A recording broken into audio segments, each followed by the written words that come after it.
Today's video, we're going to talk about CallRail and other call tracking providers, how reliable they actually are. I've got a case study here where I'm going to go through just how reliable CallRail itself is, as well as other call tracking providers to go along with it that I've also tested. So you know, out of the average 500 calls that you're going to get after setting up call tracking for your business, how many are going to get lost, how many are going to go through. And with that said, that obviously will impact the profitability of your business, choosing the right provider that's most reliable, and in general, just putting things into perspective, given that if you do call tracking, you're gonna make more money, you're gonna have some downside because some of the calls are gonna leak and slip through the cracks.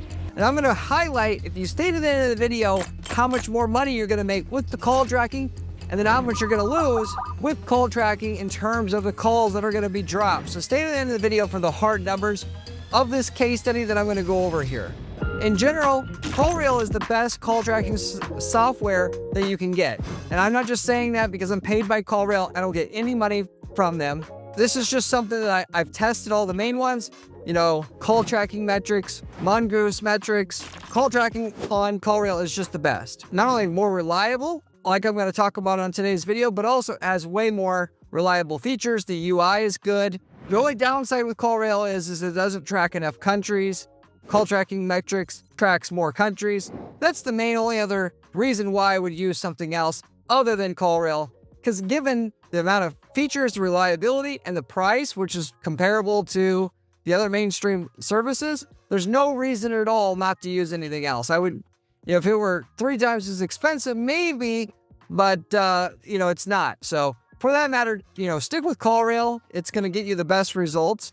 I'm going to go through here and talk about, reliability though, because ultimately we have clients at our firm where we set up call tracking every time. And I don't care if it's an e-commerce business, if they get calls, we're setting up call tracking because the extra call data is going to train the machine learning algorithms that decide whether our ad shows up for somebody or not and gets us more results.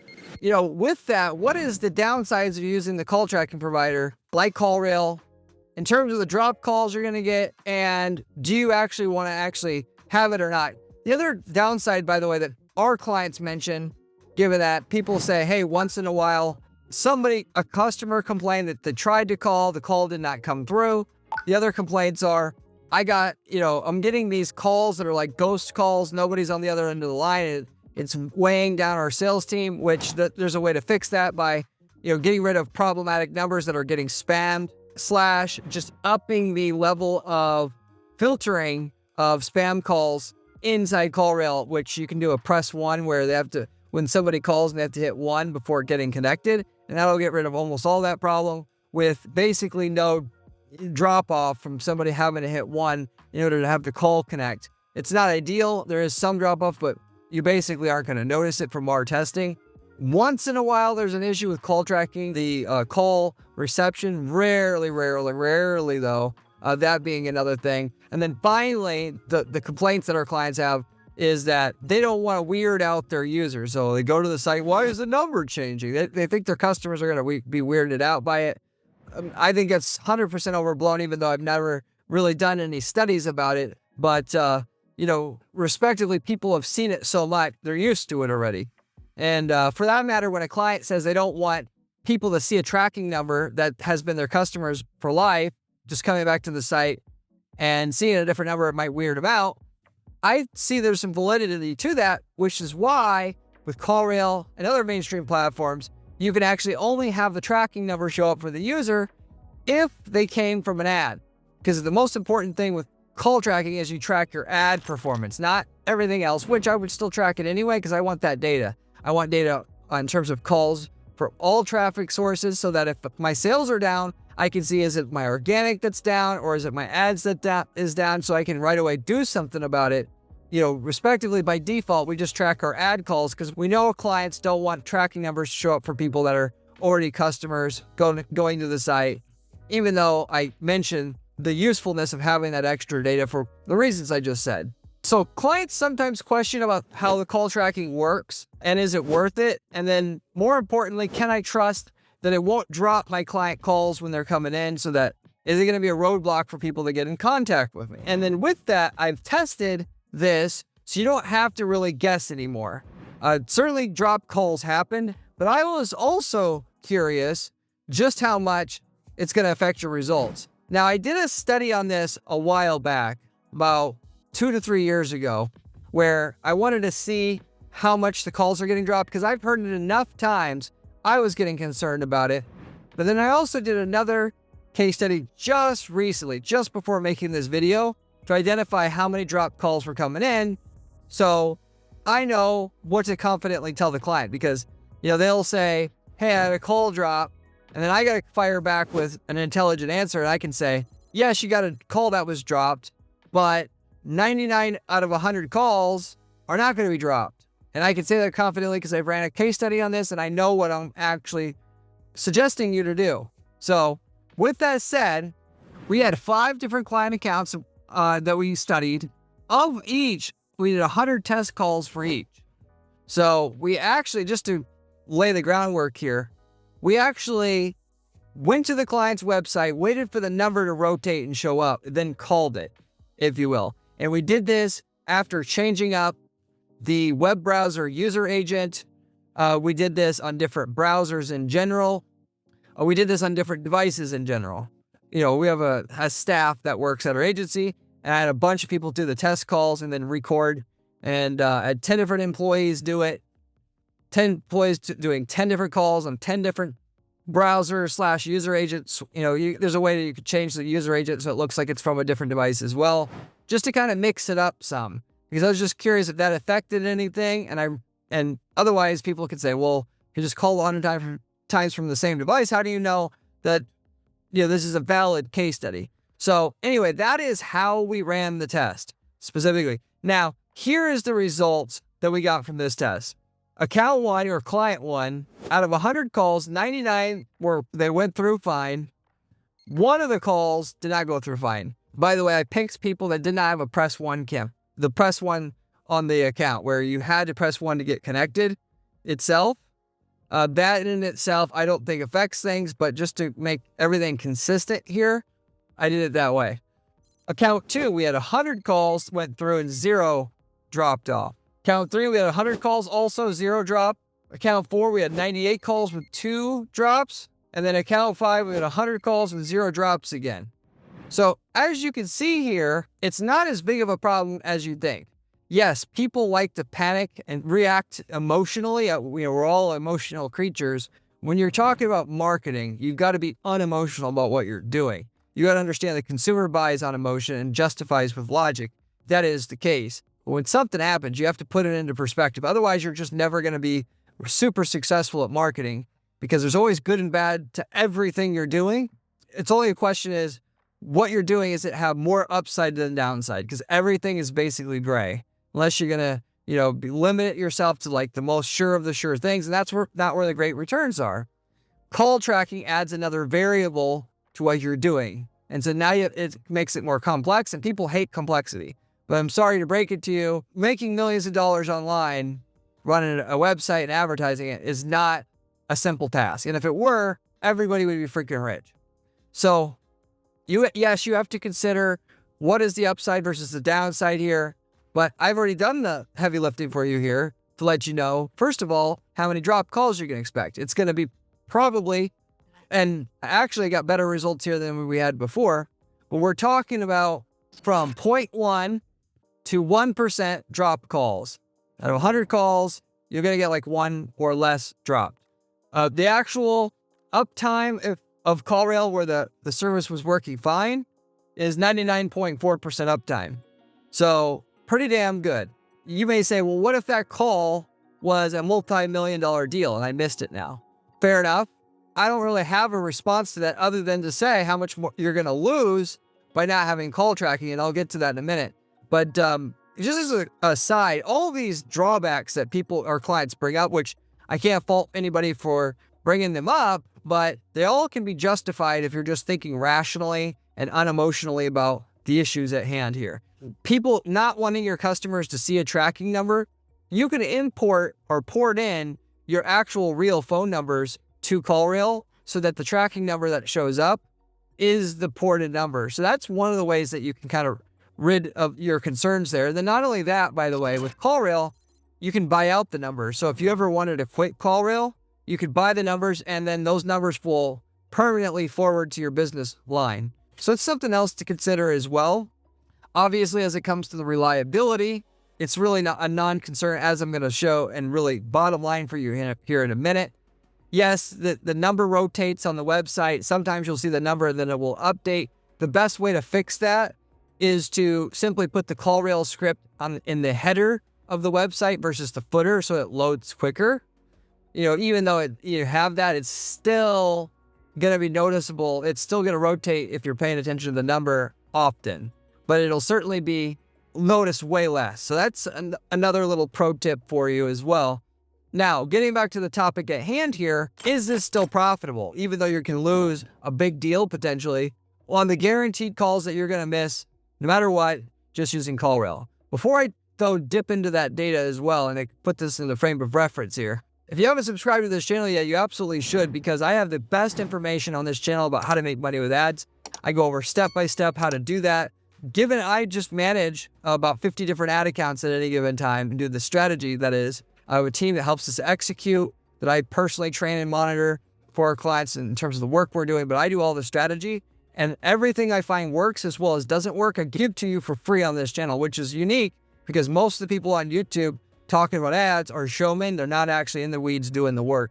Somebody else does the work, and that's it. So you're not getting real information from it's changing too much to just get third-hand information from somebody and regurgitating it and have it be useful. So if you want to make millions of dollars a year running ads for your business, you got to get your finger on the pulse of what's going on.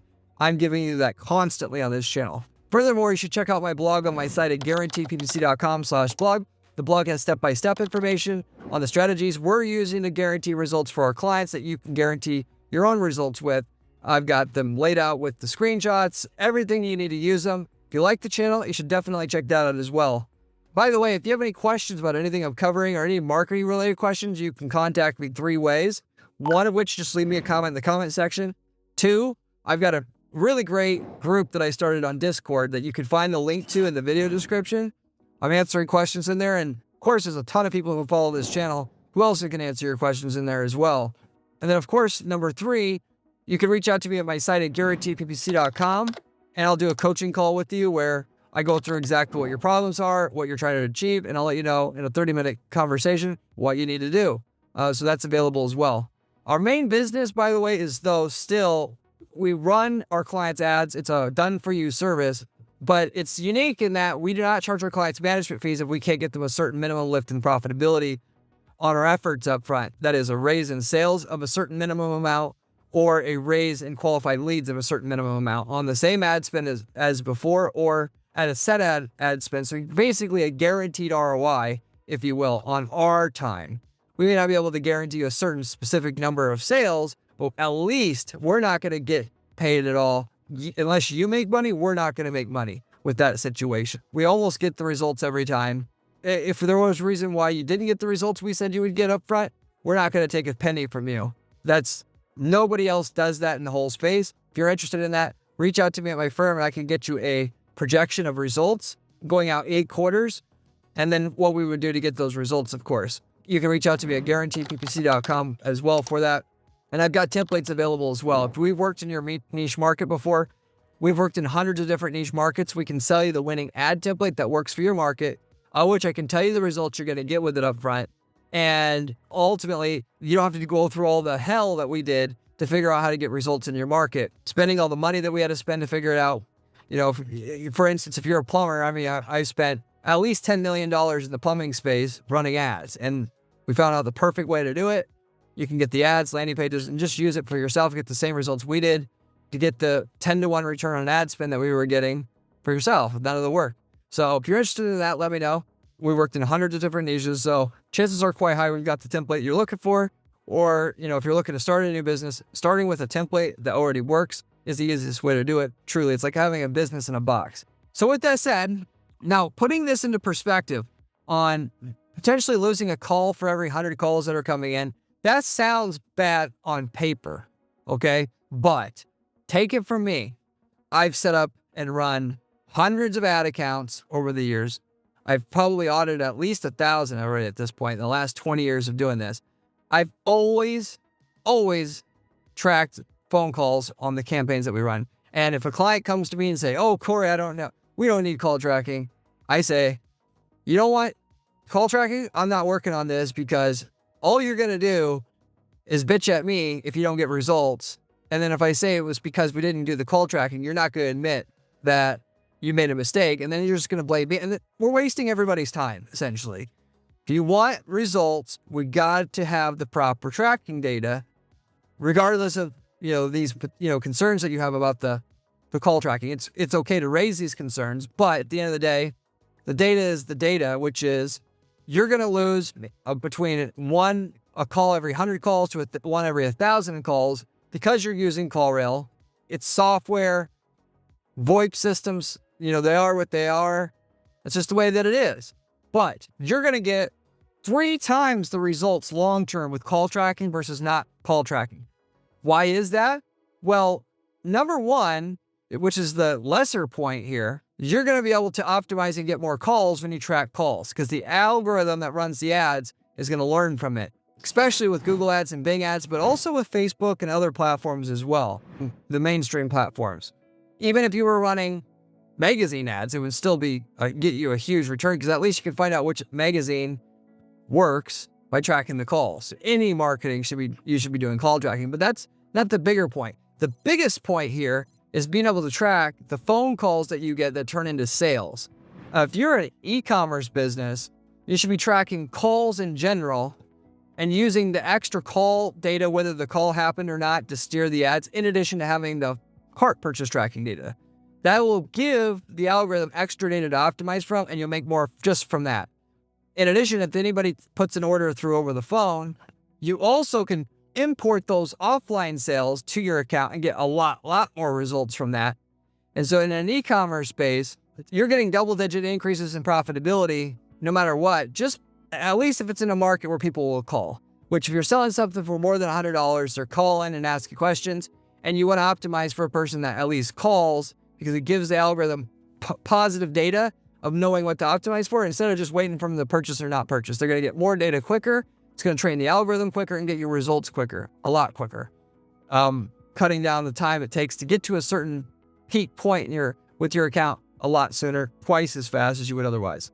Non-e-commerce businesses, though, it's huge in terms of the results you're going to get. In that situation, no question you're going to make 3 times as much money using that CallRail account if you've went and used it all the way, where you're going to track calls coming in and form submissions through it. I use CallRail form tracking as well. It's a really cool feature.